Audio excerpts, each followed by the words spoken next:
नमस्कार दोस्तों, आज हम बात करेंगे फ्री ऑनलाइन कंप्यूटर क्लास की। एक क्लास पहले हो चुकी है जिसमें हमने कंप्यूटर डेफिनेशन और उसकी कैरेक्टरिस्टिक्स की बात की थी। आज के दौर में हमारे जीवन का सबसे महत्वपूर्ण अंग बन चुका है कंप्यूटर। ये इतना महत्वपूर्ण क्यों है, इसके बारे में बात की थी। और अभी जो आगे एग्ज़ाम होने वाले हैं, पुलिस, पटवार और बैंक, कंप्यूटर सब्जेक्ट सबसे महत्वपूर्ण सब्जेक्ट है दोस्तों। इसलिए आपको बिल्कुल बेसिक से ज़ीरो लेवल से एक एक बात इसकी क्लियर करवाई जाएगी। वीडियो को एंड तक ज़रूर देखना, सब्सक्राइब और लाइक करना, बहुत मज़ा आने वाला है आज की क्लास में। आज हम बात करेंगे कंप्यूटर के भागों की। तो मुख्य रूप से कंप्यूटर के 4 भाग होते हैं। कंप्यूटर के हम बहुत सारे भाग बताते हैं कई बार, लेकिन उनकी जब कैटेगरी बना दें तो मुख्य रूप से 4 ही भाग होते हैं कंप्यूटर के।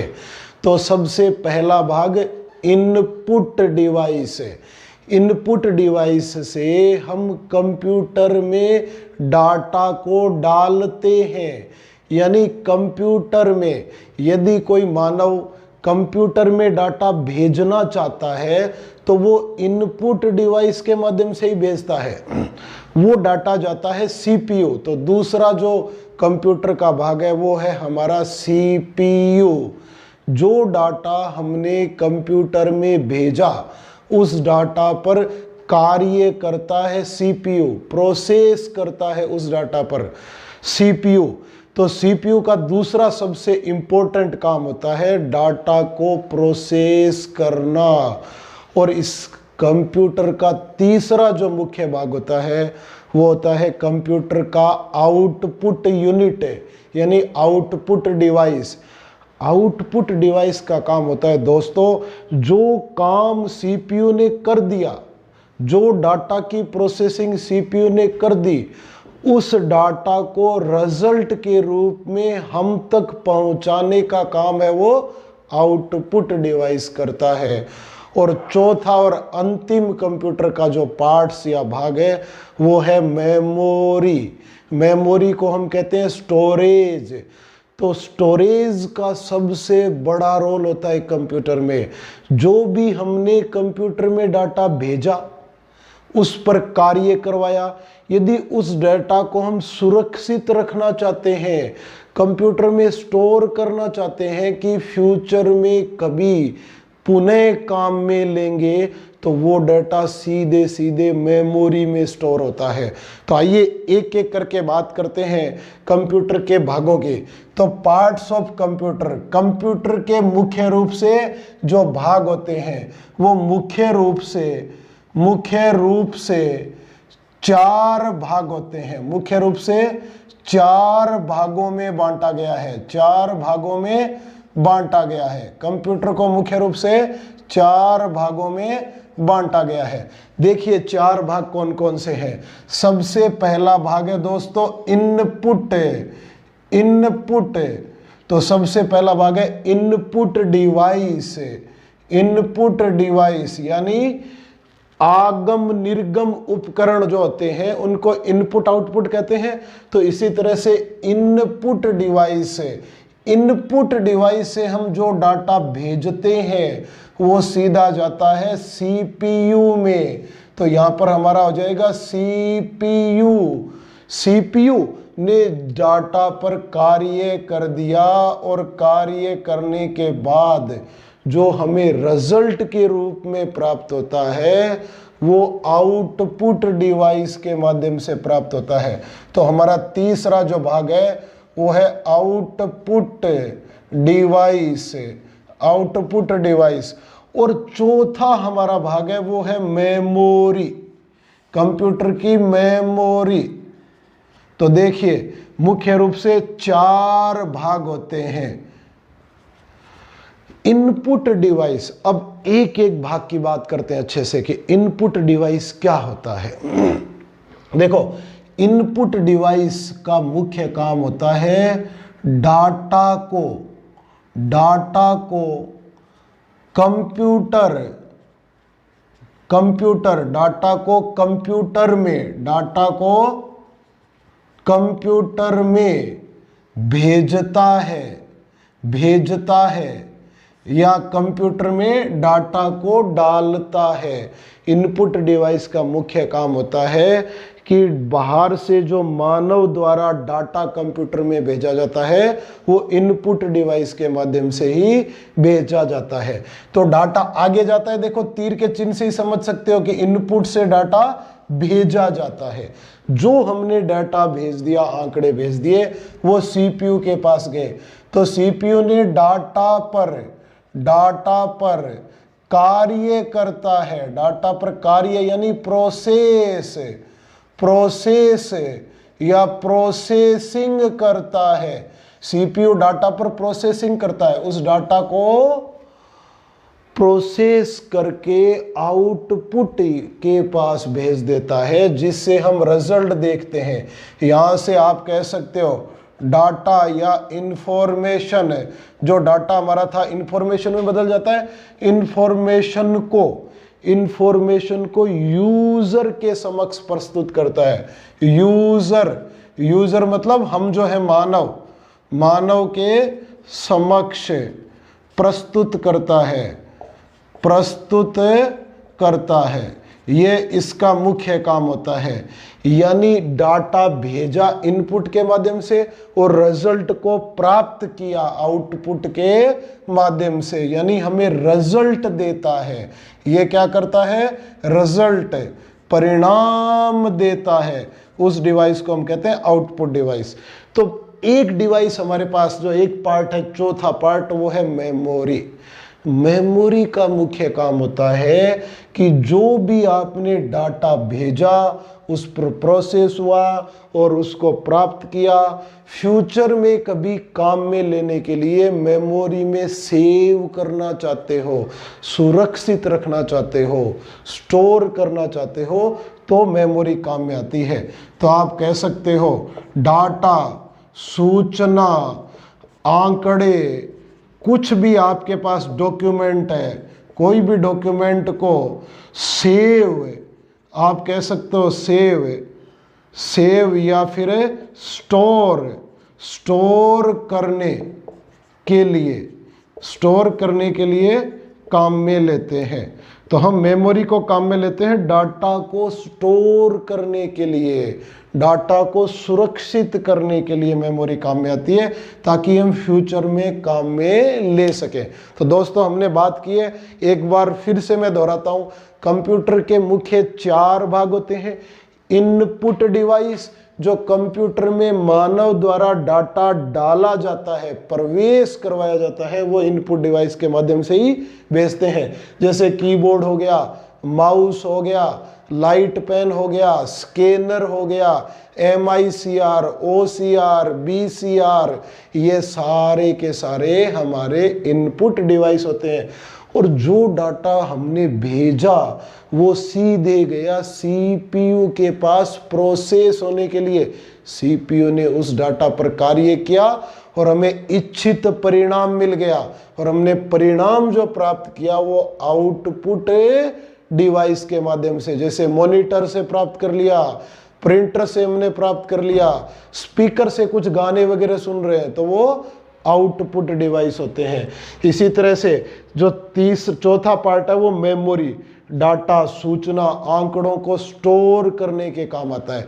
जैसे आप मोबाइल फोन से पिक्चर क्लिक करते हो, फोटो खींचते हो, वीडियो बनाते हो, तो वो वीडियो कहाँ जाता है? आपके मेमोरी कार्ड में। एग्जाम्पल से देखें तो जो आपने पिक्चर या वीडियो बनाया मोबाइल से, आपके मेमोरी कार्ड में चला जाता है। अब जब चाहो आप उसको 10 दिन बाद, 10 महीने बाद, 20 दिन बाद, 2 वर्ष बाद दोबारा काम में ले सकते हो। तो वो आपकी मेमोरी में चला गया, जो मोबाइल की मेमोरी है। तो इसलिए मेमोरी का कार्य है डाटा को सुरक्षित करना। अब हम बात करते हैं एक एक इनपुट डिवाइस की, कि इनपुट डिवाइसेज क्या है। तो कंप्यूटर के चारों भागों को पढ़ेंगे दोस्तों व्यवस्थित तरीके से। यदि आप एक बार अच्छे से समझ लोगे तो ये परमानेंट आपको याद रह जाएगा, कभी नहीं भूलोगे आप। तो हम हेडिंग डालेंगे इनपुट डिवाइस। सबसे पहले हम बात करें कि ये इनपुट क्या होते हैं। देखिए, input device, input device, input device, input उपकरण क्या होते हैं? इनपुट उपकरण आप किसको कहते हो? सबसे पहले हम बात करें इनपुट उपकरण। इनपुट जो शब्द है, यदि हम इनपुट शब्द को ही देखें तो मानव द्वारा जब कंप्यूटर में डाटा को प्रवेश करवाया जाता है तो प्रवेश करवाने की प्रक्रिया को ही इनपुट कहते हैं। मानव द्वारा कंप्यूटर में डाटा को प्रवेश करवाने की प्रक्रिया को हम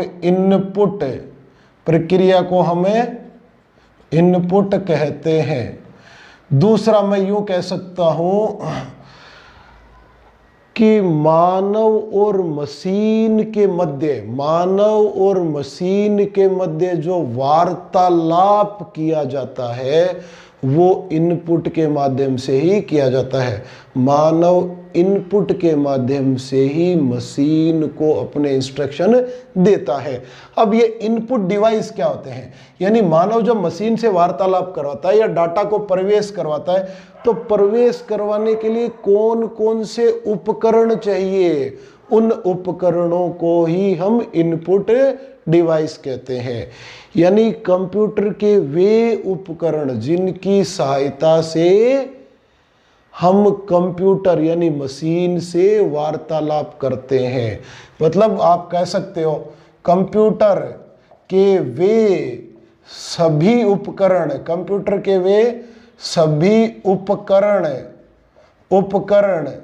जिनकी सहायता से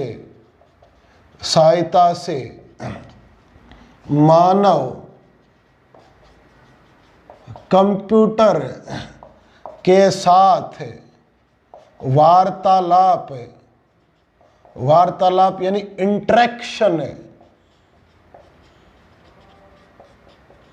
इंटरेक्शन करता है, यानी अपना डाटा भेजता है।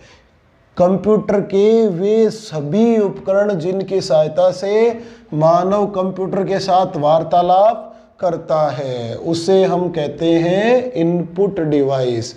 इनपुट डिवाइस का मुख्य काम होता है कंप्यूटर में डाटा को भेजना। इनका मुख्य कार्य, इनपुट डिवाइस का मुख्य कार्य होता है कंप्यूटर में इनपुट को भेजना या इनपुट को डालना। कंप्यूटर में इनपुट डिवाइस के माध्यम से ही हम इनपुट डालते हैं। तो अब हम बात करें एक बार बेसिक से कि कौन कौन से इनपुट डिवाइसेज होते हैं जो प्रोग्राम और डाटा को इनपुट डिवाइस के माध्यम से डालते हैं। तो कौन कौन से मुख्य डिवाइस हैं, मुख्य इनपुट कौन कौन से डिवाइस हैं? तो सबसे इंपॉर्टेंट और महत्वपूर्ण है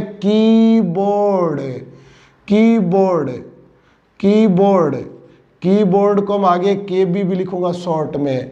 दूसरा हमारा है माउस, फिर हमारा है माउस के साथ हमारा माउस के जैसा ही होता है जॉयस्टिक, और माउस के जैसा ही हमारा पास उपकरण होता है जॉयस्टिक है। और इसी तरह से स्कैनर OMR और OCR, MICR, microphone, light pen, stylus, ऐसे कई सारे इनपुट उपकरण है। सबसे ज्यादा काम में लिया जाने वाला इनपुट उपकरण कीबोर्ड और माउस है। तो हम इसी तरह से कीबोर्ड माउस सब की बात करेंगे तो हेडिंग डालेंगे कीबोर्ड। तो एक बार थोड़ा सा समझिए, कीबोर्ड के माध्यम से हम कंप्यूटर में केवल टेक्स्ट यानी अक्षरों की एंट्री करवाते हैं। कीबोर्ड के माध्यम से दोस्तों हम जो कंप्यूटर में डाटा भेजते हैं वो टेक्स्ट डाटा ही भेज सकते हैं। अक्षर हो गए, संख्याएं होगी यानी अल्फाबेट, संख्याएं, कुछ सिंबल्स, नंबर्स आदि को हम कीबोर्ड के माध्यम से भेज सकते हैं। कीबोर्ड पर अनेक अलग अलग प्रकार के छोटे छोटे बटन्स होते हैं, कीज होती हैं। तो हम इन कीबोर्ड की कीज की बात करें तो सबसे महत्वपूर्ण कीज होती हैं दोस्तों, वो होती है फंक्शन कीज, जो कई प्रकार के कार्य करती हैं। फंक्शन कीज कुल 12 होती हैं, F1, F2, F3 से लेकर F12 तक है। और कंप्यूटर में कुछ कंट्रोल कीज भी होती हैं जिसको कर्सर कीज भी कहते हैं, 4 होती हैं, 4 दिशाओं में कर्सर को मूव करवाती हैं। इसी तरह से कुछ नंबर कीज भी होती हैं जिन पर 0 से 9 तक संख्या लिखी होती है, नंबर कीज। और अल्फाबेट कीज भी होती हैं कीबोर्ड पर, A to Z लिखा होता है, या हिंदी के वर्णमाला की बात करें तो ये आपकी अल्फाबेट कीज। इसी प्रकार की अनेक प्रकार की कीज होती हैं। कुछ अन्य कीज भी होती हैं जो हमारी सहायता करती हैं कंप्यूटर के अंदर।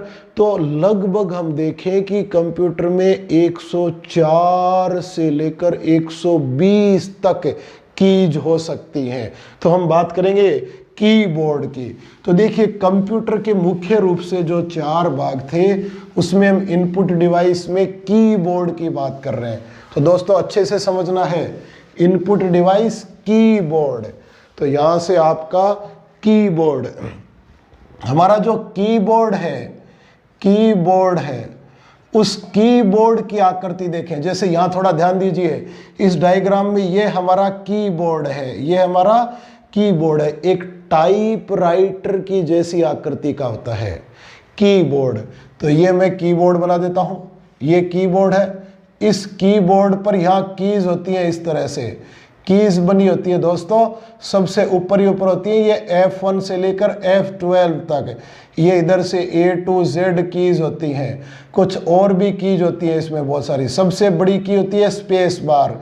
इधर नंबर कीज भी होती हैं जिन पर लिखी होती हैं संख्याएं, जिन पर, और इधर बीच में एरो की जिसको बोलते हैं कंट्रोल कीज, 1 2 3 4। इस तरह से एल्ट की, कंट्रोल की, शिफ्ट की, बहुत सारी कीज होती हैं, इंटर कीज। तो ये हमारा कीबोर्ड है। कीबोर्ड सीधे सीधे CPU से जुड़ा रहता है।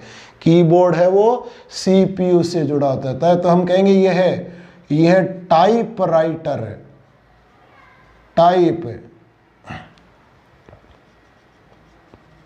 टाइपराइटर की तरह है, दिखता है, टाइपराइटर की तरह दिखता है ये। और इसका मुख्य कार्य, कीबोर्ड का मुख्य कार्य होता है टेक्स्ट डाटा को कंप्यूटर में प्रविष्ट करवाना। आप कह सकते हो टेक्स्ट डाटा को, कौन से डाटा को?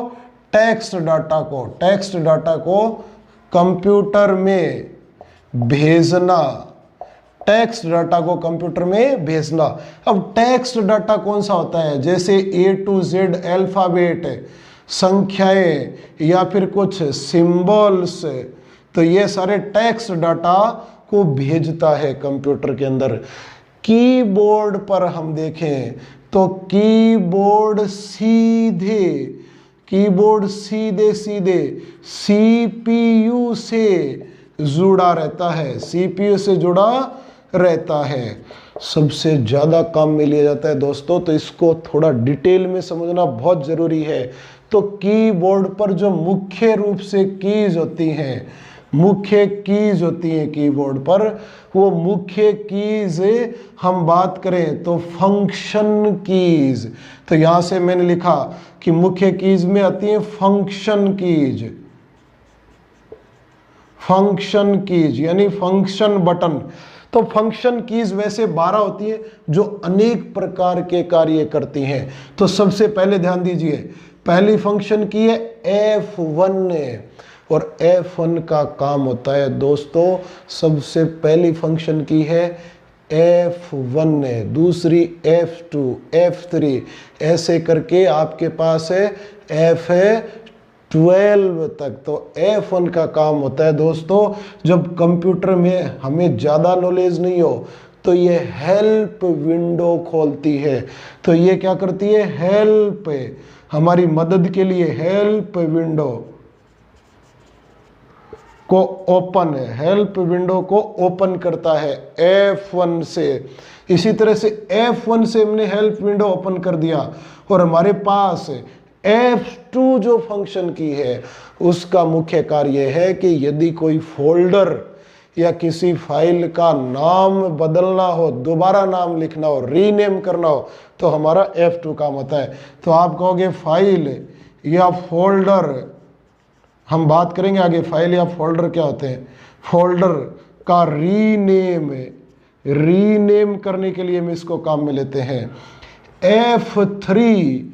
F3 का काम होता है दोस्तों, चाहे इंटरनेट हो, चाहे कोई डॉक्यूमेंट खोल रखा हो, सर्चिंग के लिए काम में लेते हैं। कुछ सर्च करना हो, कुछ खोजना हो, तो यहाँ F3 का काम होता है सर्चिंग, यानी सर्चिंग का अर्थ हो गया कुछ खोजने के लिए, कुछ खोजना हो हमें उस डॉक्यूमेंट में, कोई शब्द खोजना हो, इंटरनेट पर कुछ सर्च करना हो, हमारे पूरी ड्राइव में कुछ सर्च करना हो, तो हम कुछ ढूंढना चाहते हैं, बहुत ज़्यादा डाटा है और हम ऐसे एक एक करके देखेंगे, टाइम लगेगा, तो उसका कीवर्ड लिखेंगे, सीधा सर्च हो जाएगा। और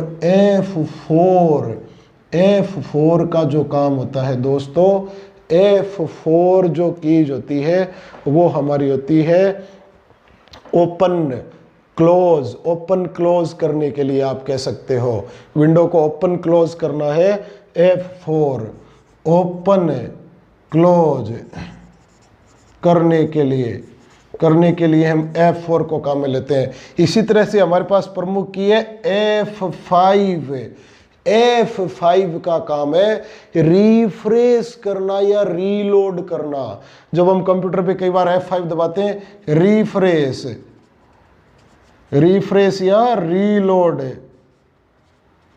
रीलोड करना। मैं आपको केवल महत्वपूर्ण कीज बता रहा हूं, रिफ्रेश रीलोड करना F5 का काम है।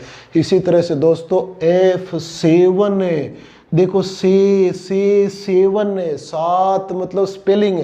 वर्ड में MS वर्ड आपने चला रखा है, कुछ बना रहे हो, तो वर्ड में स्पेलिंग चेक करना, स्पेल चेक कि आपने जो शब्द लिखा है वो उसकी स्पेलिंग सही है या गलत है।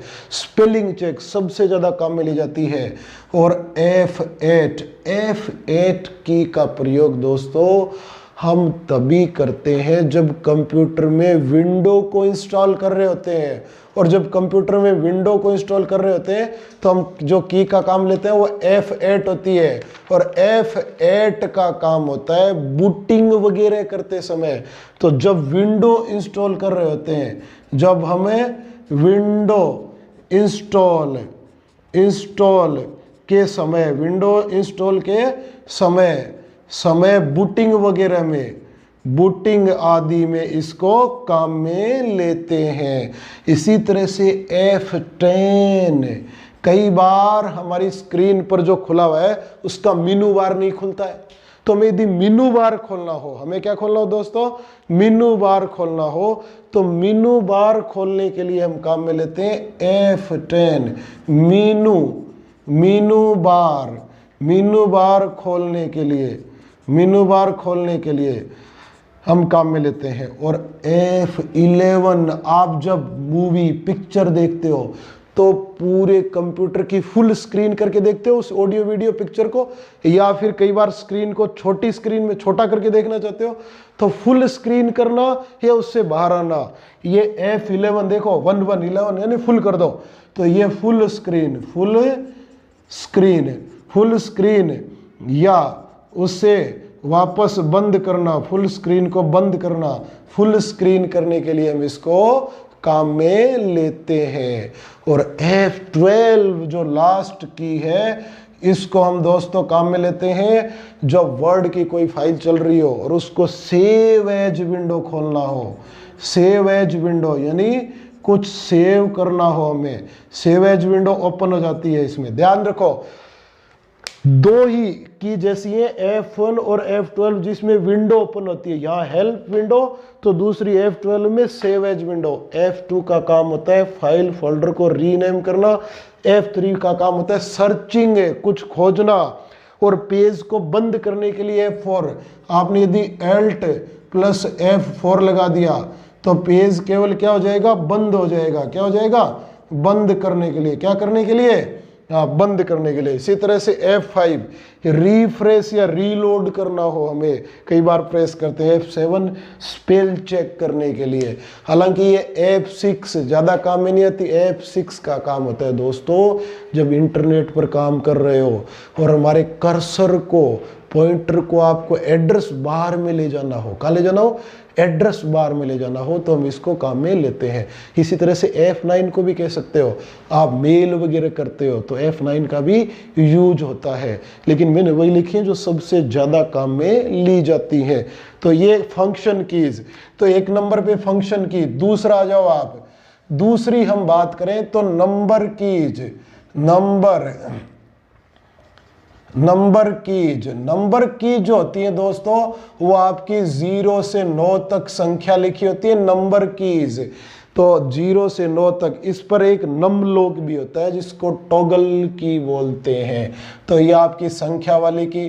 तीसरी हम बात करें तो तीसरी आपकी इसके अंदर होती है एरो या कर्सर या एरो कीज देखो मुख्य रूप से 4 की होती है इसमें, और 4 की में इस तरह से देखिए अप डाउन चारों दिशाओं में होती हैं, 4 कीज होती हैं एरो कीज में। अब हम बात करें कि अल्फाबेट कीज, ध्यान दीजिए, कीबोर्ड की हम मुख्य कीज के बारे में चर्चा कर रहे हैं। तो अपने एक की देखी फंक्शन की विस्तृत में देखा, दूसरा नंबर की बहुत आसान है, संख्याएं होती हैं उसमें नंबर कीज। और फिर हम बात करेंगे नंबर कीज के बाद कर्सर कीज, जो कर्सर को 4 दिशाओं में मूव कर सकता है। और अगला आपका है अल्फाबेट कीज। अल्फाबेट जो कीज है दोस्तों, उनमें केवल अल्फाबेट्स लिखे होते हैं A to Z। तो आपका अल्फाबेट कीज चौथी की होती है, वो होती है अल्फाबेट कीज। अल्फाबेट की में A to Z हिंदी के भी हो सकते हैं, यानी वर्ण होते हैं, अल्फाबेट होते हैं, इसमें वर्ण होंगे। और सबसे एक इम्पोर्टेंट है कंट्रोल कीज का बहुत रोल है दोस्तों। सबसे पहली कंट्रोल कीज है वो है होम कीज। आपकी कंट्रोल कीज को हम विस्तृत में पढ़े कि होम कीज सबसे पहली की है होम की। कर्सर को, जो हमारा माउस के साथ, पॉइंटर के साथ या कीबोर्ड का कर्सर चलता है, उसको लाइन के प्रारंभ में लाने के लिए कर्सर को लाइन जो हमारी लिख रहे हैं हम, लाइन के शुरुआत में लाने के लिए हम होम की का प्रयोग करते हैं। होम की का उपयोग होता है कर्सर को लाइन के शुरुआत में लाने के लिए। इसी तरह से इस पर एक एंटर की होती है। एंटर की बहुत इंपॉर्टेंट है दोस्तों। एंटर की का काम होता है नई लाइन के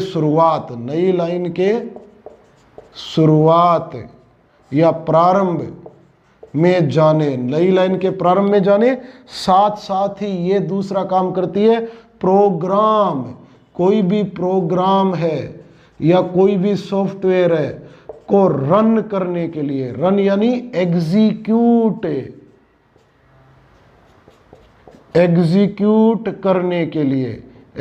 करने के लिए हम काम में लेते हैं एंटर कीज का। जैसे हम एंटर प्रेस करते हैं, इसी तरह से आपके पास कैप्स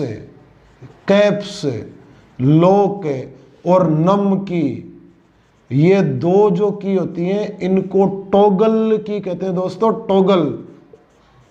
टॉगल की का अर्थ होता है यदि एक बार प्रेस कर दिया आपने, एक बार प्रेस किया तो वो ऑन हो जाती है और दोबारा प्रेस किया तो ऑफ हो जाती है।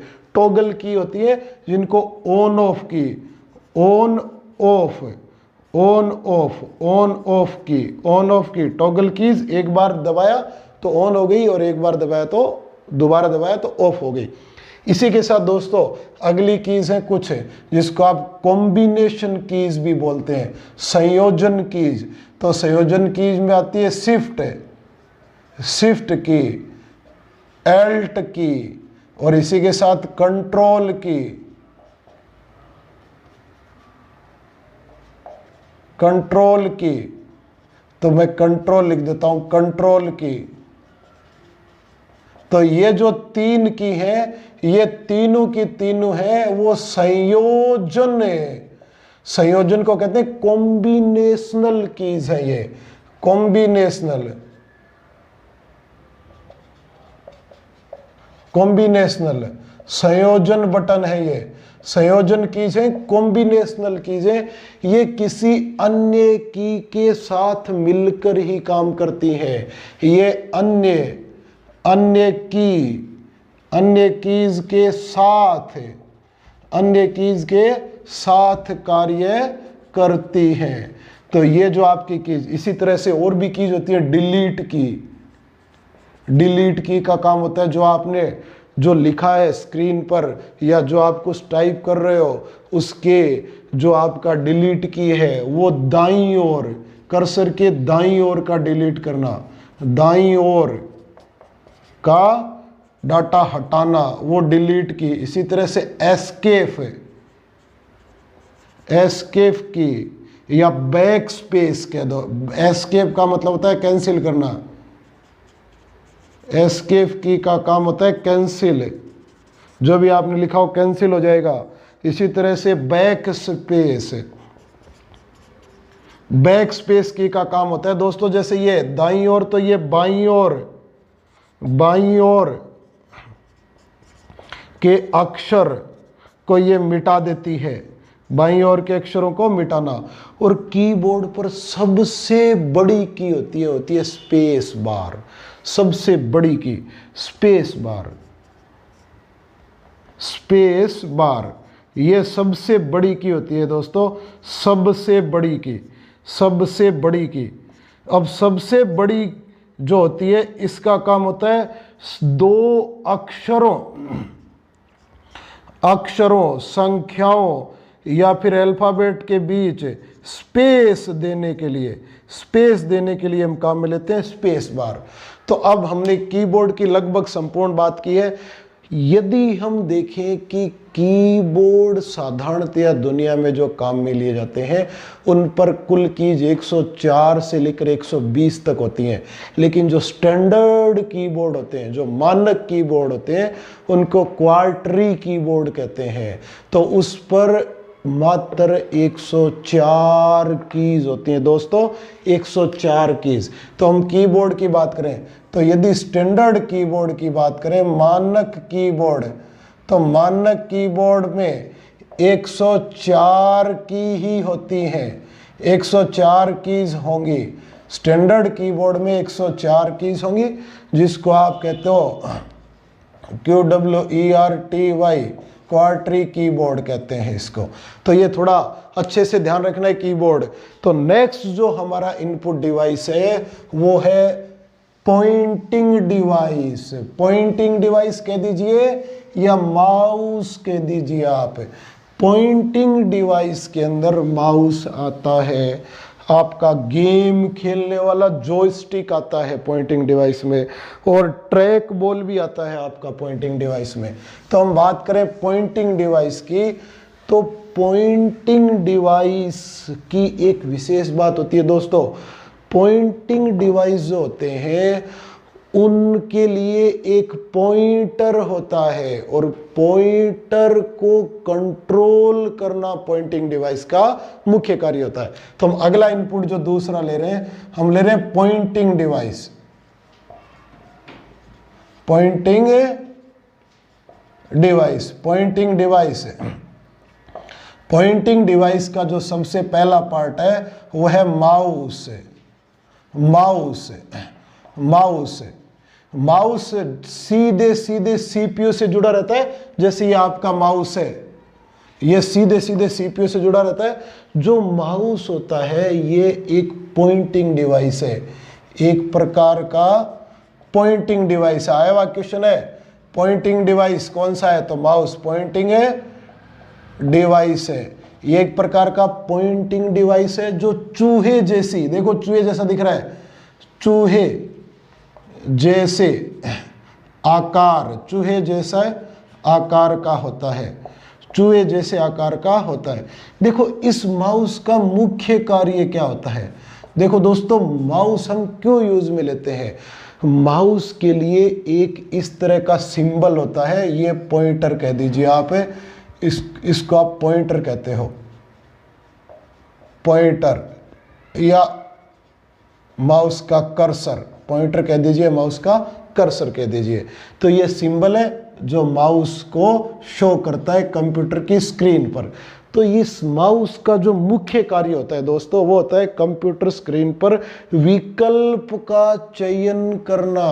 कंप्यूटर स्क्रीन पर बहुत सारे विकल्प होते हैं, तो जो भी आपने खोल रखा है उसमें विकल्प है। लेफ्ट क्लिक करके, राइट क्लिक करके, स्क्रॉल करके, ऊपर नीचे करके आप विकल्प का चयन करते हो। माउस पर ड्रैग ड्रॉप ऑप्शन से भी।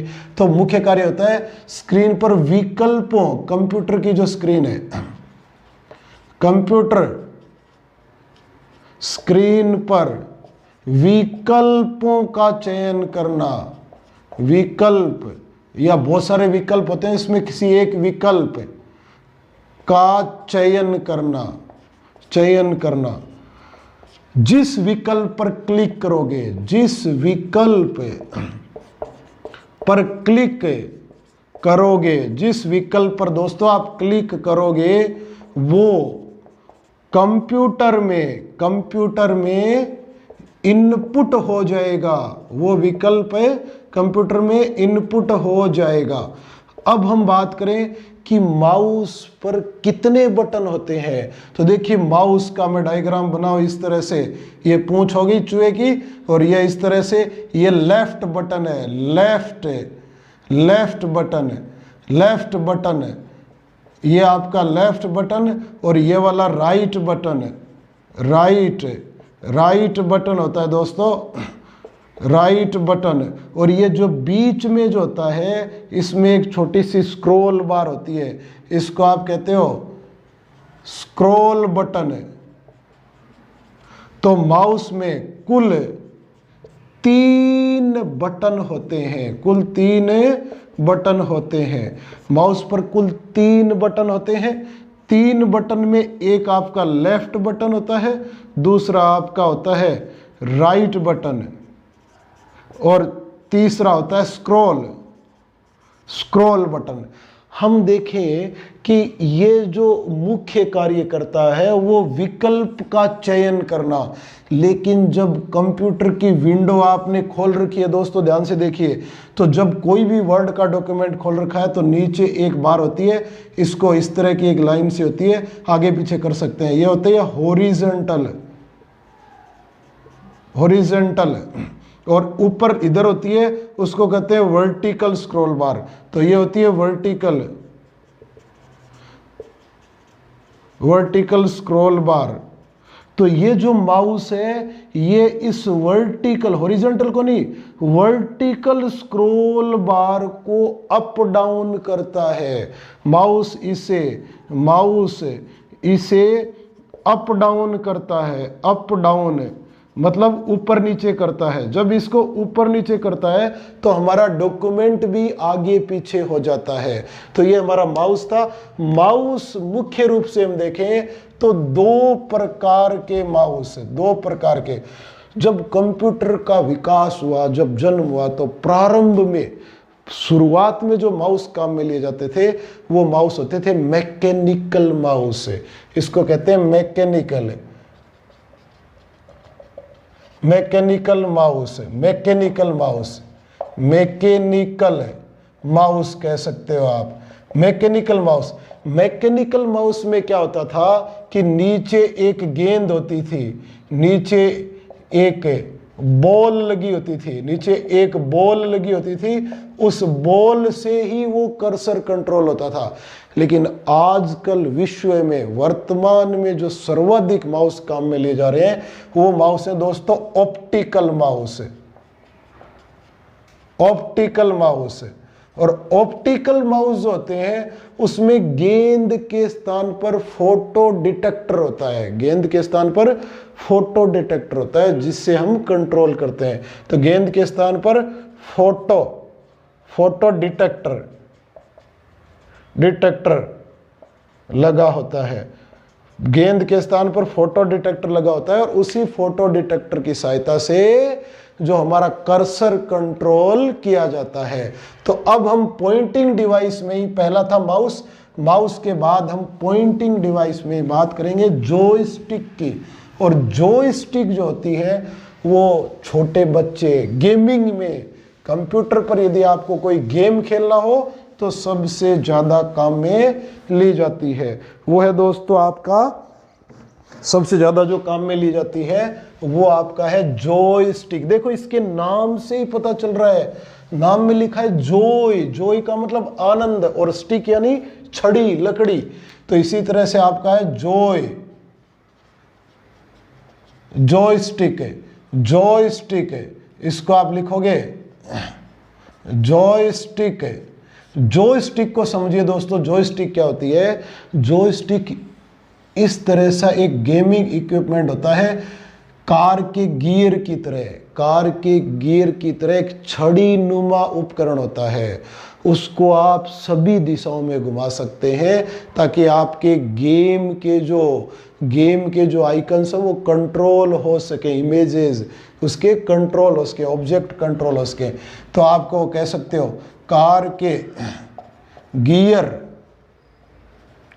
गियर जैसी एक छड़ी नुमा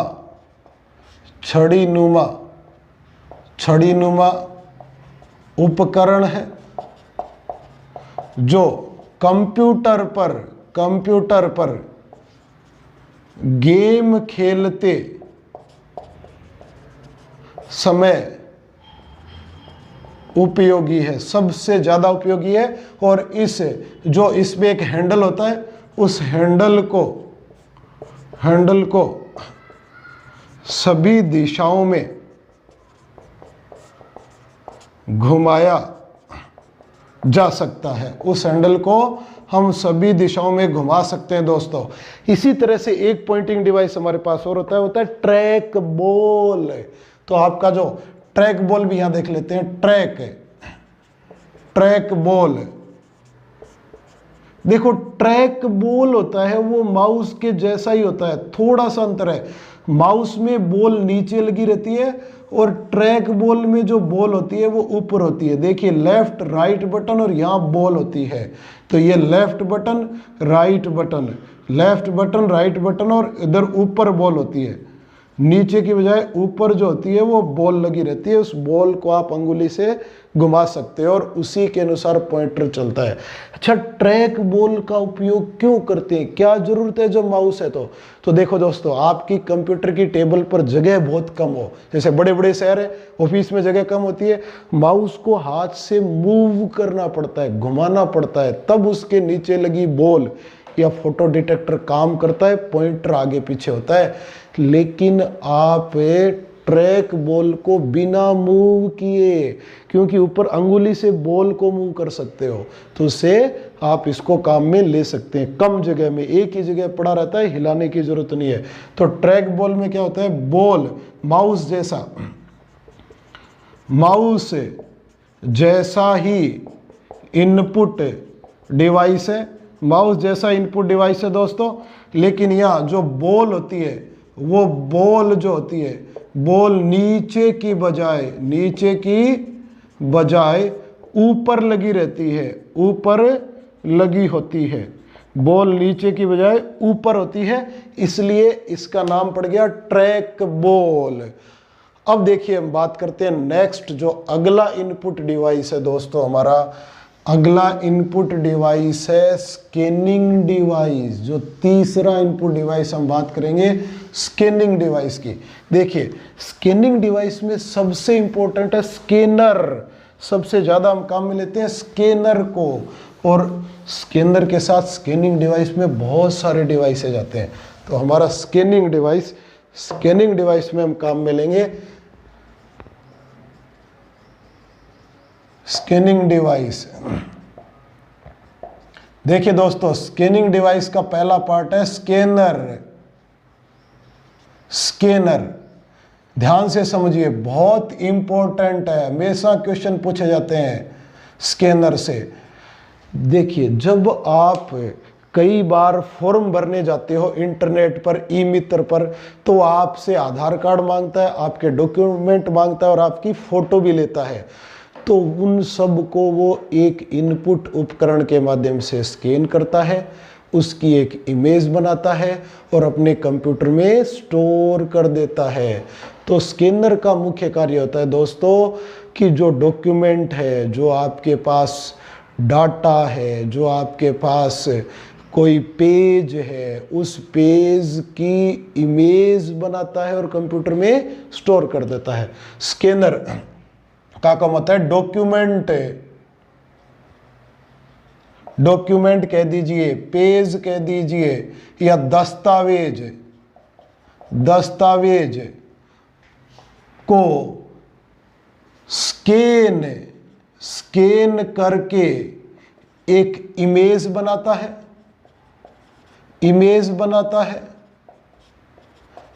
उस इमेज को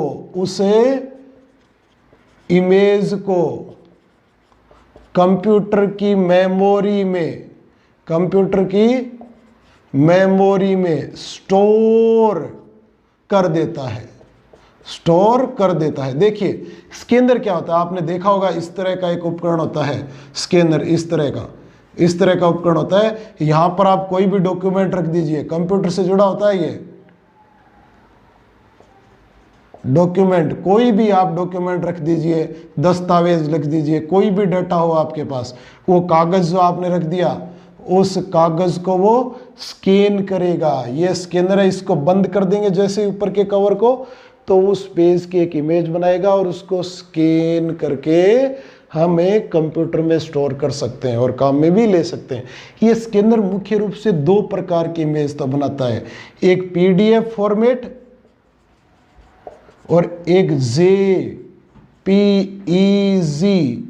फॉर्मेट। दो प्रकार के फॉर्मेट तो बनाता ही है। पोर्टेबल डॉक्यूमेंट फॉर्मेट, पीडीएफ का अर्थ होता है दोस्तों पोर्टेबल। देखो याद रखो, portable document format, portable document format. और इसी तरह से आपको जेपीजी, तो जेपीजी होता है जॉइंट पिक्चर एक्सपर्ट ग्रुप।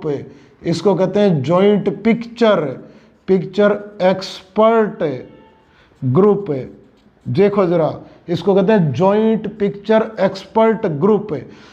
अच्छा, ये पीडीएफ फॉर्मेट केवल डॉक्यूमेंट का बनाता है, दस्तावेज, जैसे हमारी मार्कशीट वगैरह है उसको स्कैन करता है तो उसका जो रूप बनाता है पीडीएफ फॉर्मेट बनाता है। लेकिन यदि कोई हमें हमारी फोटो स्कैन करानी है, कोई इमेज स्कैन करानी है, तो उस पिक्चर को जेपीजी फॉर्मेट में, जेपीईजी फॉर्मेट में ही स्टोर करता है। तो ये हमारा स्कैनर सबसे महत्वपूर्ण इनपुट डिवाइस है। तो स्कैनर से क्वेश्चन पूछे जाते हैं। मुख्य काम है डाटा को स्कैन करके इमेज बनाता है और कंप्यूटर में की मेमोरी में स्टोर कर देता है। दो प्रकार के फॉर्मेट में स्टोर करता है। अब देखिए जरा, हम बात करें कि OMR का नाम आप सभी ने सुना होगा दोस्तों। OMR का नाम आपने सभी ने सुना होगा। OMR, देखो इसके नाम से ही पता चल रहा है ऑप्टिकल मार्क। इनका कई बार फुल फॉर्म भी पूछा जाता है, रीडर, ऑप्टिकल मार्क रीडर। देखो नाम से ही पता चल रहा, मार्क को कहते हो आप चिन्ह। मार्क को क्या कहते हो भैया? चिन्ह कहते हो आप, मार्क को चिन्ह कह दो, गोले कह दो, निशान कह दो, निशान जो होते हैं। तो ये मशीन प्रतियोगी परीक्षाओं के अंदर जो हमें OMR सीट मिलती है, आप परीक्षा तो दोगे ही और देते भी हो, तो उनके लिए आपको एक OMR सीट मिलती है, उसमें जो गोले किए होते हैं, जो चिन्ह होते हैं, उन्हीं की जांच करता है। तो आप कह सकते हो ऑप्टिकल मार्क रीडर का जो मुख्य काम होता है, मार्क मतलब चिन्हों, केवल चिन्हों गोलों को रीड करता है और कंप्यूटर की मेमोरी में स्टोर कर देता है।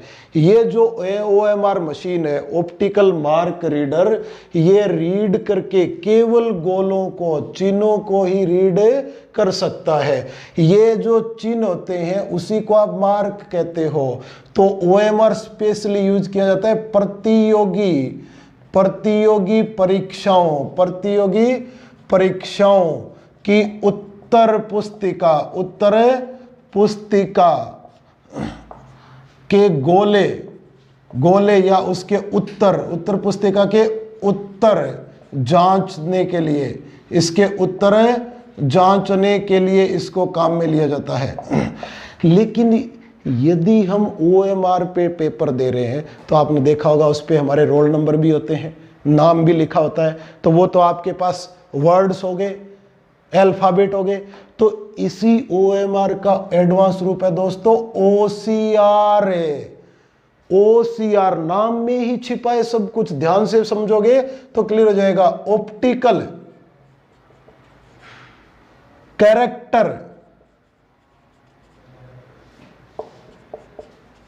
कैरेक्टर रिकॉग्नाइजेशन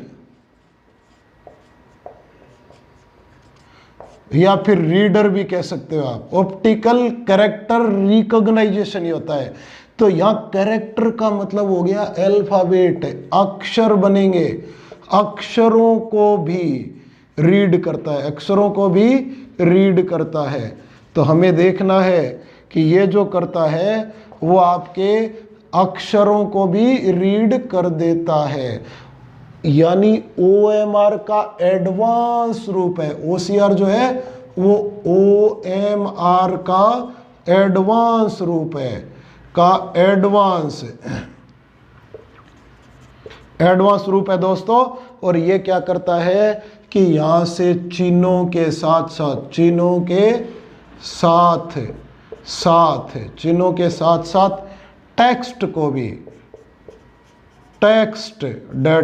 टेक्स्ट डेटा यानी अक्षरों को भी रीड करता है और उसको स्टोर कर देता है। तो आजकल जो OMR चेक होती है, सीट का नाम तो अभी भी OMR है, लेकिन जो काम में ली जाती है वो OCR इनपुट मशीन को काम में लेते हैं। तो ध्यान रखिए दोस्तों, बहुत इंपॉर्टेंट है। प्रतियोगी परीक्षाओं में दोनों काम में लिए जाते हैं, स्पेशली प्रतियोगी परीक्षाओं में।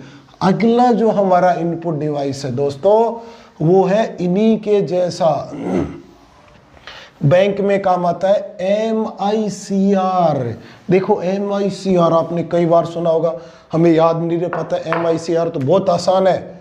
MICR देखिए, मैग्नेटिक इंक कैरेक्टर रिकॉग्नाइजेशन। आपको कहोगे मैग्नेटिक इंक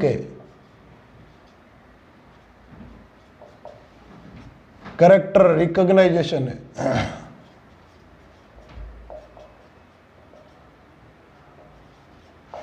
तो मैग्नेटिक इंक कैरेक्टर रिकॉग्नाइजेशन, ये जो MICR है इसको समझिए। जब आप बैंक में जाते हो तो बैंक में कई बार DD बनवाते थे पहले, DD डिमांड ड्राफ्ट, तो उस पर वो एक नंबर लिखा होता था और उस नंबर पर बैंक का मैनेजर एक पन्नी लगा देता था, इस तरह चिपका देता था कि नंबर है वो खराब नहीं हो। दूसरा आप चेक देखना, चेक बुक पर भी एक चेक नंबर होता है, और वो जो चेक नंबर होता है ना, वो मैग्नेटिक स्याही से लिखा होता है। कौन सी स्याही से? मैग्नेटिक स्याही से। तो जो चेक नंबर या ड्राफ्ट नंबर होता है वो एक विशेष प्रकार की स्याही से लिखे होते हैं। तो देखो हजारों चेक आते हैं दिन भर बैंक में, उनको प्रोसेस करने में बहुत टाइम लगता है, कई लोग फर्जीवाड़ा भी कर जाते हैं। तो उस फर्जीवाड़े को रोकने के लिए कुछ हद तक वो जो MICR मशीन है वो बहुत काम आती है, इनपुट मशीन है। ये चेक और ड्राफ्ट को पढ़ने के लिए, उनको क्लियर और प्रोसेस करने के लिए काम में आती है। तो आप क्या कहोगे? बैंक में स्पेशली यूज किया जाता है। जो यूज किया जाता है वो चेक है, आपका जो चेक क्लियर होता है, या ड्राफ्ट होता है। ड्राफ्ट पर एक विशेष संख्या लिखी होती है। जो विशेष संख्या लिखी होती है दोस्तों, वह संख्या या नंबर कह सकते हो आप, वह संख्या जो या नंबर है, वह संख्या नंबर मैग्नेटिक यानी चुंबकीय स्याही, ये नंबर चुंबकीय स्याही से लिखे होते हैं, चुंबकीय स्याही से लिखे होते हैं। उसे पढ़ने के लिए MICR मशीन का यूज करते हैं। जो वो चुंबकीय स्याही से लिखा होता है उसको पढ़ने के लिए MICR का यूज करते हैं। तो आप कह सकते हो बैंक में चेक और ड्राफ्ट क्लियरिंग और प्रोसेसिंग का महत्वपूर्ण काम है इसका, MICR का। अब देखिए आजकल आप शॉपिंग मॉल में जाते हो, तो जब आप कुछ खरीदते हो तो जो सामान आपने खरीदा और वो पैकेट में हुआ, उस पैकेट को जैसे ही काउंटर पर लेके आता हो तो काउंटर पर एक ऑपरेटर बैठा होता है और वो उस वस्तु को ऐसे उलट कर देखता है और एक छोटी सी मशीन होती है, उससे टी आवाज़ आती है और स्कैन करके वस्तु को अलग कर देता है। तो इसका मतलब हो गया उसके पास एक मशीन है BCR, बार कोड रीडर। इसको कहते हैं दोस्तों bar code reader. Bar code reader है स्पेशली शॉपिंग मॉल या दुकानों में शॉपकीपर्स काम में लेते हैं। ये क्या होता है कि जो हम वस्तु खरीदते हैं उस वस्तु पर काली पट्टी होती है, एक काली पट्टी होती है। उस काली पट्टी में धारियां होती हैं, काली धारियां होती हैं, काली पट्टी में धारियां होती हैं। जो वो धारियां होती हैं इस तरह की, देखिए इस तरह की धारियां होती हैं, इस तरह की उस काली पट्टी में ये जो धारियां होती हैं ये होता है आपका BCR, बार कोड होता है BC। तो BCR से इसको पढ़ सकते हैं। तो ये जो काली पट्टी में जो काली धारियां होती हैं, काली पट्टी में काली धारियां होती हैं, उन काली धारियों में वस्तु की, जो आप वस्तु खरीद रहे हो, वस्तु की संपूर्ण जानकारी होती है, संपूर्ण डिटेल होती है, जानकारी होती है।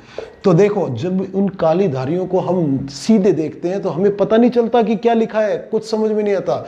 लेकिन वो जो BCR मशीन है वो इस काली पट्टी में, काली धारियों में छिपी हुई सूचना को आसानी से पढ़ लेती है। तो उस वस्तु की क्वालिटी, वस्तु कौन सी कंपनी की है, कितना MRP है, कितना डिस्काउंट है, सारी डिटेल आ जाती है। तो ये कहाँ पर लिए जाते हैं भाई? शॉपकीपर, दुकानों, मॉल्स में। तो वस्तु की सारी जानकारी उस काली धारी में होती है। इसी तरह का एक और कोड होता है आजकल जो हमारे डॉक्यूमेंट पर भी आने लग गया है, उसको कहते हैं QR कोड। ध्यान से समझिए दोस्तों, ये नए शब्द होंगे लेकिन परीक्षाओं में पूछे जाते हैं।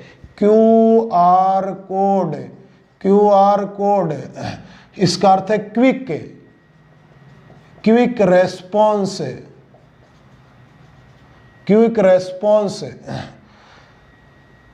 Response code. अब ये जो कोड पड़ता है वो होता है क्विक रेस्पॉन्स स्कैनर कहते हैं इसको।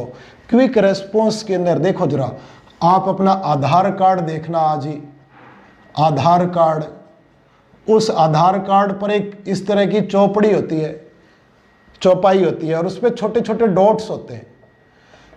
अब यदि उस आधार कार्ड में हमारी जानकारी, वो पूरी जानकारी नहीं होती, लगभग जानकारी होती है, नेम, पिता का नेम, डेट ऑफ बर्थ वगैरह होता है, गांव वगैरह,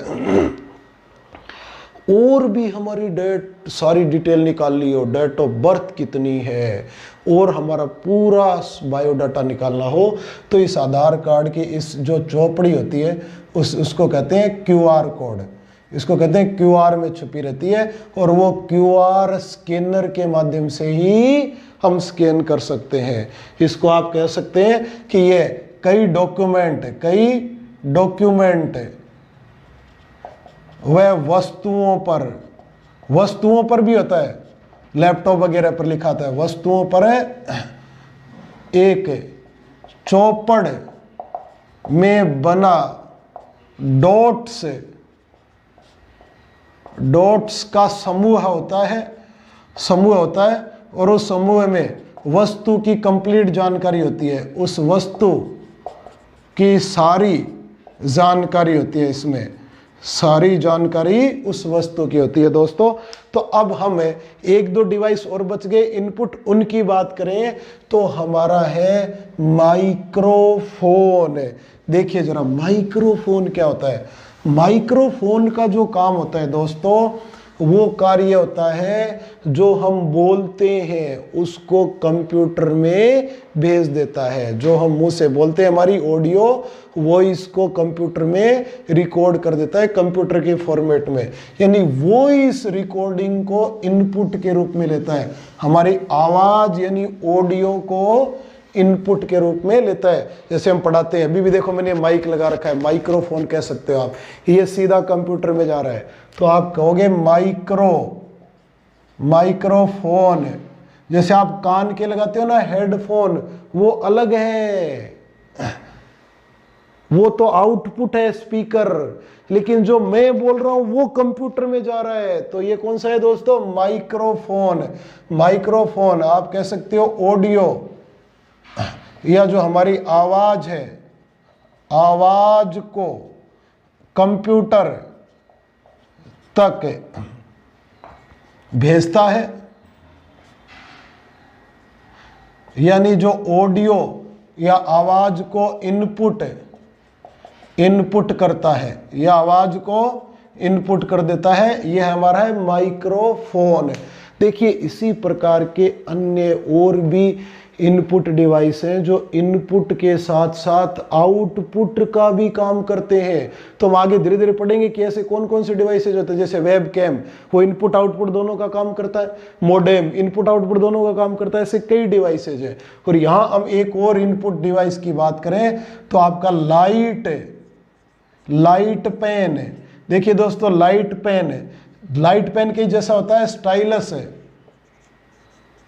स्टाइलस लाइट पेन के जैसा ही होता है। जैसे पहले नोकिया 6600 मोबाइल आता था, तो उसके अंदर एक इस तरह की छड़ी नुमा एक पेन सा आता था, उसको कहते थे स्टाइलस, जो उस स्क्रीन पर ऐसे क्लिक करने के लिए, टिक करने के लिए, कुछ लिखने के लिए काम आता था। और लाइट पेन जैसी आकृति होती है, पेन जैसी आकृति होती है, जो कंप्यूटर स्क्रीन पर जो पीडीए, देखो प्रत्येक स्क्रीन पर नहीं लिखा जाता, विशेष स्क्रीन होती है, जैसे digital board, PDA, digital board आदि पर चुंबकीय पेन, तभी नाम है इसका लाइट पेन, चुंबकीय पेन, यानी लाइट पेन से लिखा जाता है, लाइट पेन से लिखा जाता है। कंप्यूटर स्क्रीन पर कुछ लिखना हो, डिजिटल बोर्ड पर लिखना हो, तो एक पेन की जैसा ही उपकरण आता है इनपुट डिवाइस, उसको हम कहते हैं लाइट पेन। तो ये मुख्य इनपुट डिवाइस थे दोस्तों जो काम में आते हैं। तो आपको कहे लाइट पेन पेन की तरह होता है, पीडीए डिजिटल बोर्ड पर आदि पर लिखने के लिए काम होता है। एक चुंबकीय पेन होता है। स्टाइलस इसी तरह का पेन नुमा एक आकृति होती है जो मोबाइल के लिए हम काम में लेते हैं। इतनी सी एक छड़ी नुमा होती है, तो उसको हमें मोबाइल में अधिकतर काम में लेते थे। तो आज हमने बात की इनपुट डिवाइसेस की। आप एक बार और सुनोगे, सारी चीजें क्लियर हो जाएंगी आपको अच्छे से। चैनल को सब्सक्राइब करें और लाइक जरूर करें, और अन्य वीडियो भी देखें दोस्तों, हिस्ट्री के, ज्योग्राफी के, और मैं 1-2 दिन में आपके ट्रिक की जीके भी शुरू करने वाला हूं। ट्रिक की जीके में बहुत मजा आएगा। 10-15 मिनट का वीडियो होगा, आप जरूर देखें। ट्रिक्स के लिए एक अलग कॉपी डालने और उसमें व्यवस्थित करें। आपका बहुत बहुत धन्यवाद।